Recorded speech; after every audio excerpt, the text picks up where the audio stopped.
Hello, my dear students. I myself, Abhishek Kumar, I have completed my MSc from Delhi University, and today I will discuss about laws of motion. The laws of motion are very important in classical mechanics. These laws govern the motion of any particles. So let's start. Newton's laws of motion.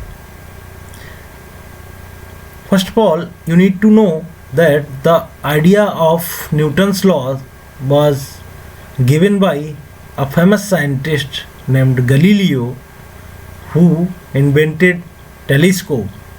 But the formulation of Newton's law was given by Newton in 1687. So these laws are known as Newton's laws of motion. The first law, basically Newton's gave three laws of motion. The first law is known as law of inertia, and the second law is a relation between force and acceleration. Basically it is defined as force equal to mass multiplied by acceleration. The third law is known as action reaction law.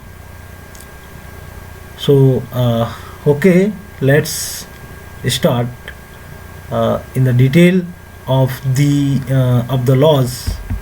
So Newton's laws of motion.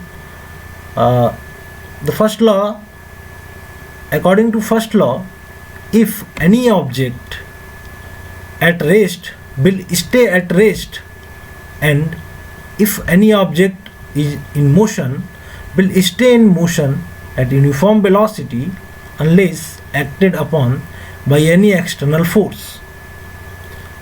So basically, in the conclusion, we can say that according to the first law of motion, any object doesn't change its state, its initial state, without any external force applied on it.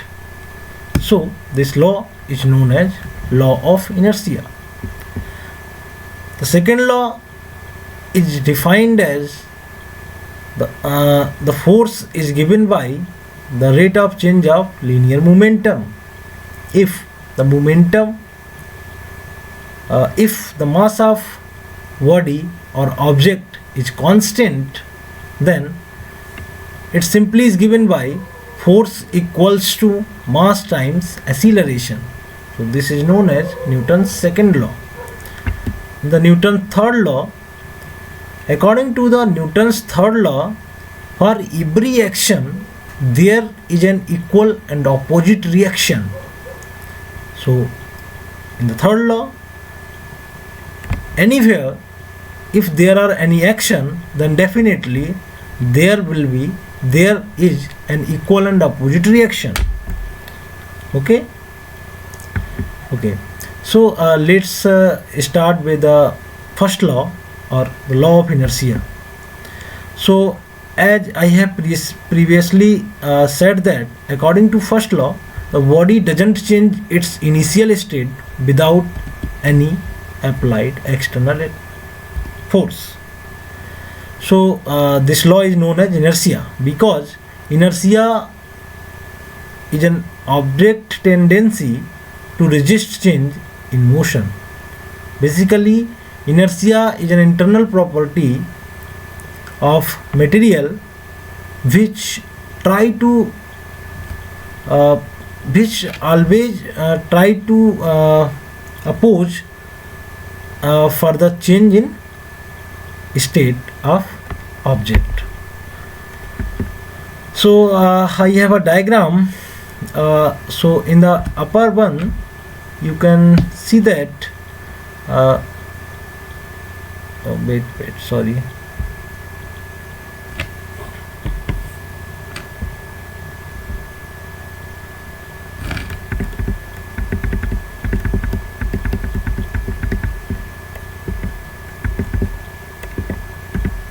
So basically in this diagram, the upper one shows that with no outside forces, the object will never move. Suppose a ball is at rest, it will remain in rest there will until there will be applied an external force on it. And suppose a ball is moving with an uniform velocity, it will always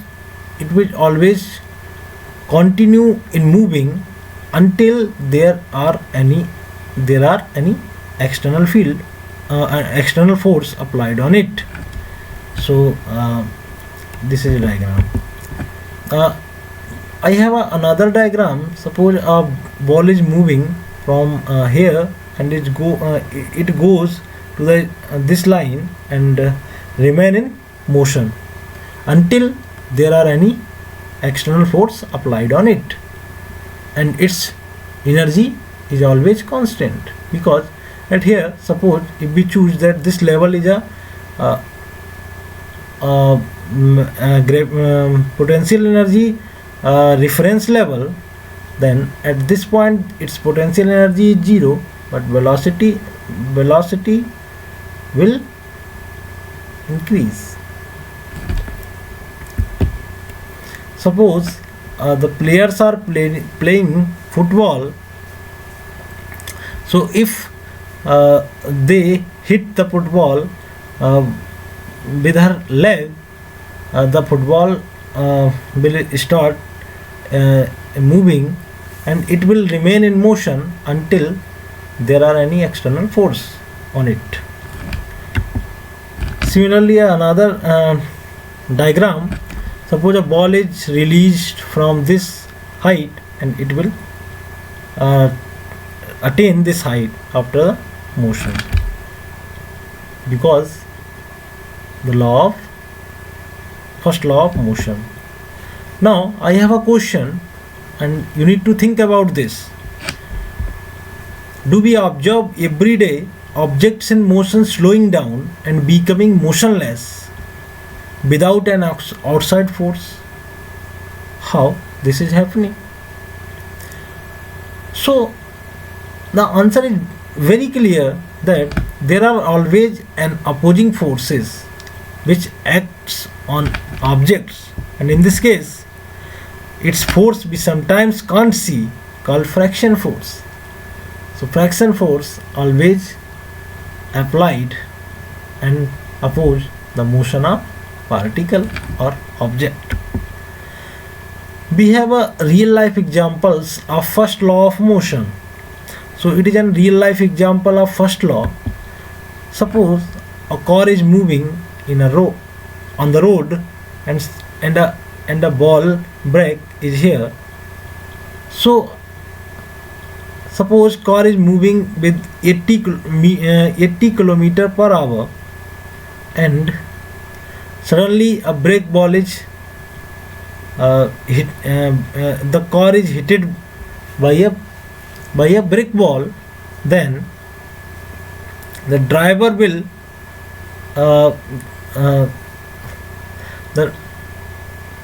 because of inertia, object resist changes in their motion. When car going 80 km per hour is stopped by brake ball, your body keeps moving at 80 km per hour. That's why this is happening. So for safety, always wear seat belt.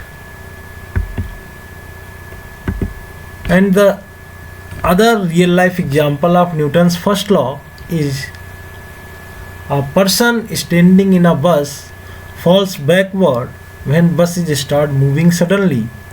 This happens because the person and bus both are in rest while bus is not moving. But as the bus starts moving, the legs of person starts moving along with bus. But the rest portion of his body has tendency to remain in rest. Because of this, the person falls backward if he is not alert. So it is another real life example of Newton's first law. You can feel them examples in everyday life. So now start with second law of motion. According to second law, the force is defined as the rate of change of linear momentum. If the mass of object is constant, then force is given by mass multiplied by acceleration. The force is denoted by capital F and mass is m and acceleration by a.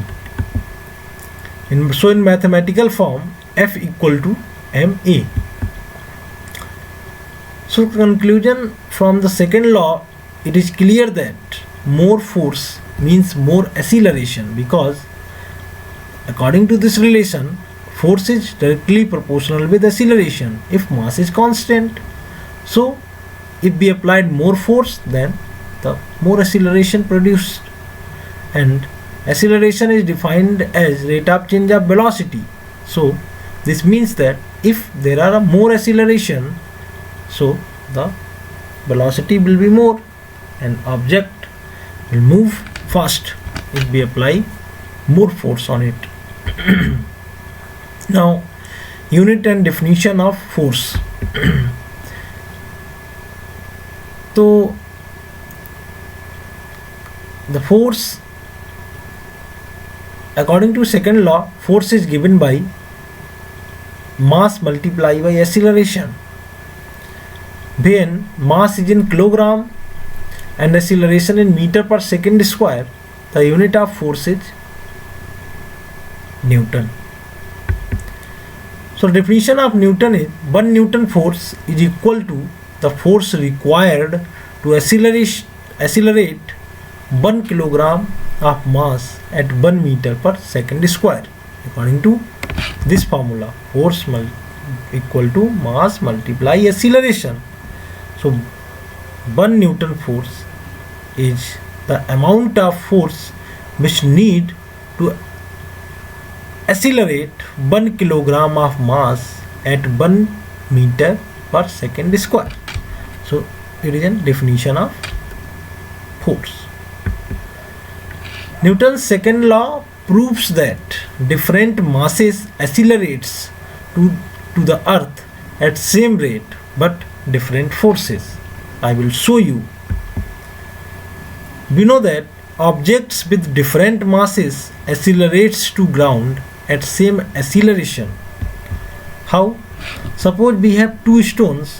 One stone have mass 10 kg and other small stone have mass 1 kg.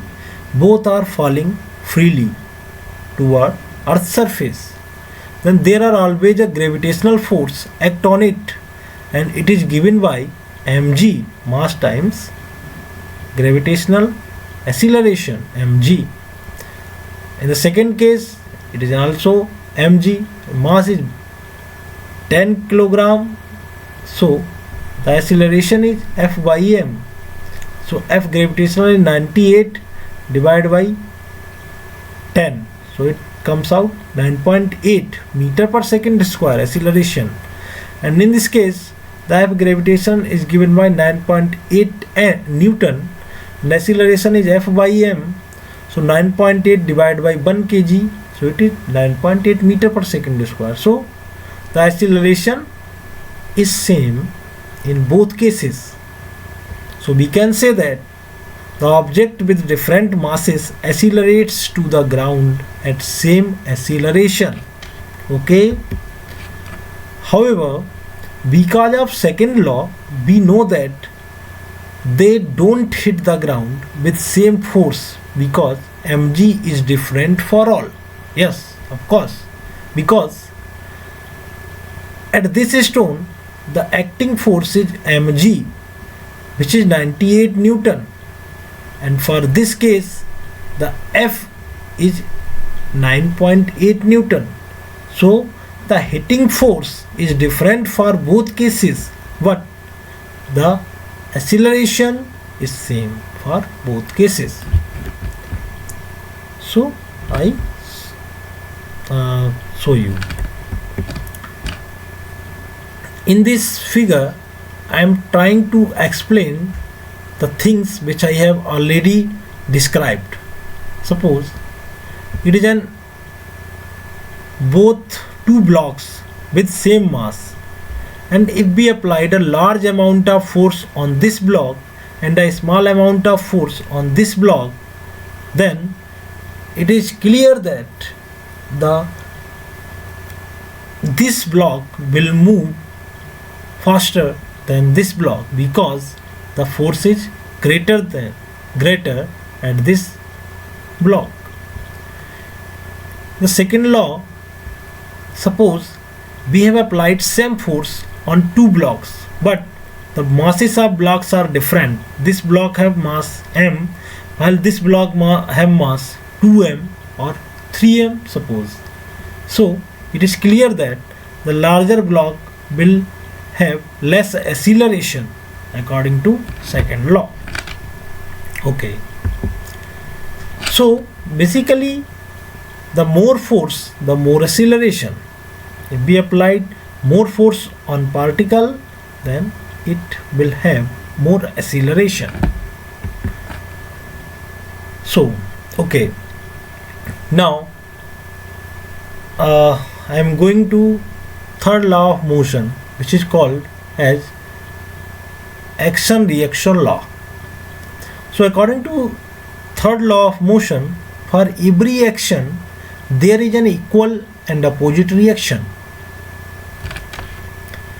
and it is known as action reaction principle, action reaction law. So in this figure you can see that a ball is hitting a ball.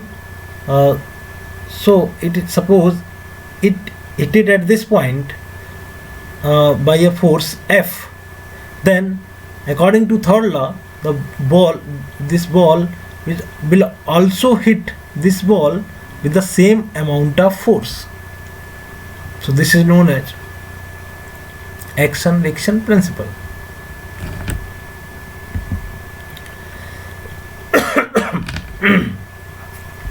Okay, in this example, in the third law, the stripping of the skateboard is called the action. This is action. The stripping of the skateboard, this is action. The skateboard responds to the action by traveling some distance in the opposite direction. This is called reaction.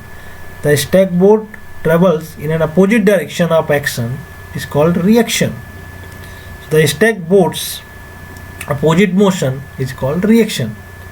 The rider of steps off the skateboard is in the best example of action reaction principle. Okay, there are many other examples of action reaction principle I am going to discuss.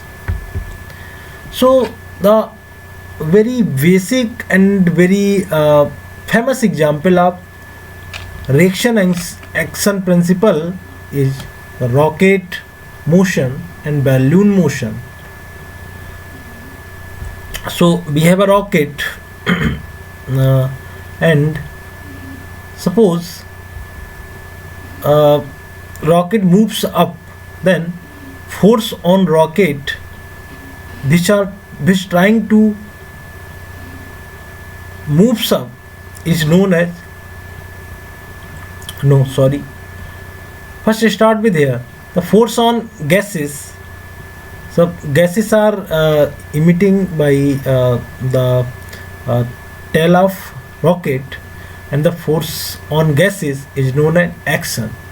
It is produced by hot gases coming out of nozzle. So this is an action. By this action, the other force will apply in opposite direction, which try to rocket moves up. It is known as reaction. So by this action, the rocket moves up by reaction force.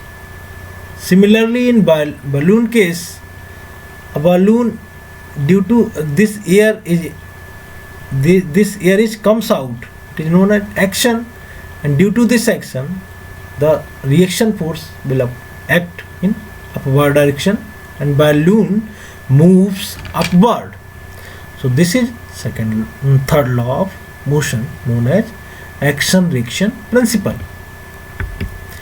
Rocket motion is the best example of action-reaction principle.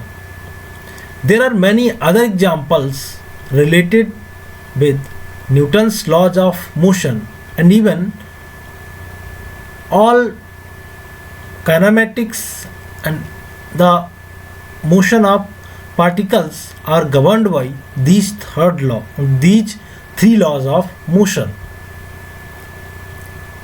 Thank you so much. Thank you for watching this video.